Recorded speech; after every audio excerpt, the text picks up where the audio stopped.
Thank you. Governor, the Obama administration and friends in the press have been trying to do their best to distract voters from issues like jobs, from debt, from Obamacare, by coming up with false issues, making contraception an issue that they suggest Republicans are having a war on women, and also suggesting a war on immigrants.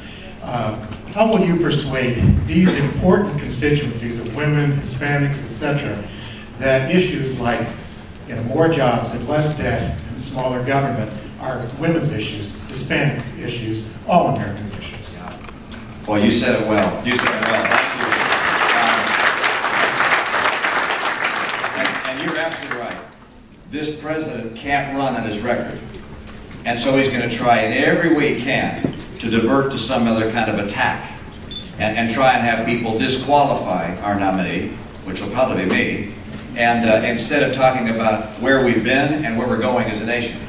And I wish Ann were here. My wife were here for a lot of reasons. I wish she were here. But I wish she were here to answer that question in particular. Because she says that she's going across the country and talking with women, and what they're talking about is the debt that we're leaving the next generation and the failure of this economy to put people back to work. She says that she talks to women, they're concerned about the jobs their kids are going to get. And they wonder whether their future is going to be prosperous and bright as has been our lives. And that's what they're talking about.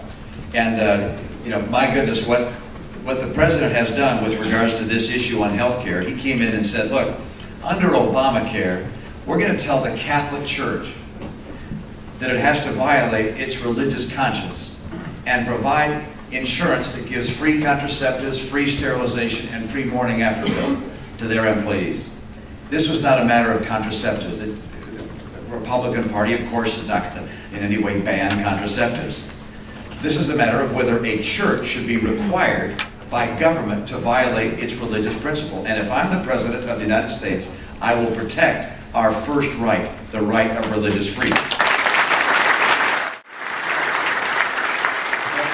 But we have work.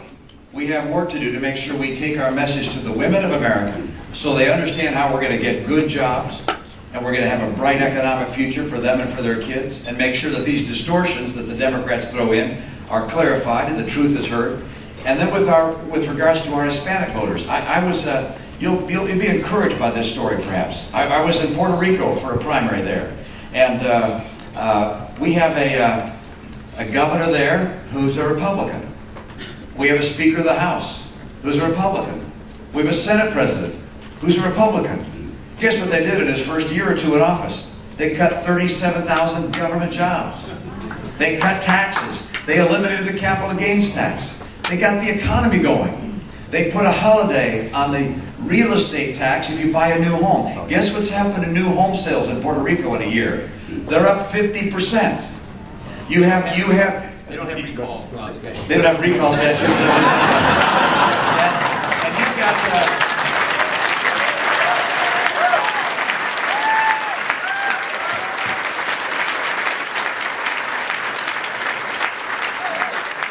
and if they did have a recall statute, it wouldn't be used. They love this guy.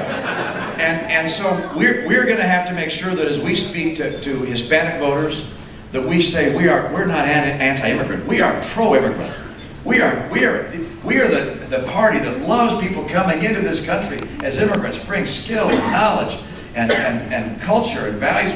We welcome legal immigration into our country. We're going to stop illegal immigration, but we love legal immigration, and we are the party of opportunity. If people believe they want to be in America for a check, they want more benefits from government, vote for the other guy. If they come to America because they want a bright future for themselves and their families with good jobs and rising wages and bright prospects and freedom, vote for us. That's what we represent.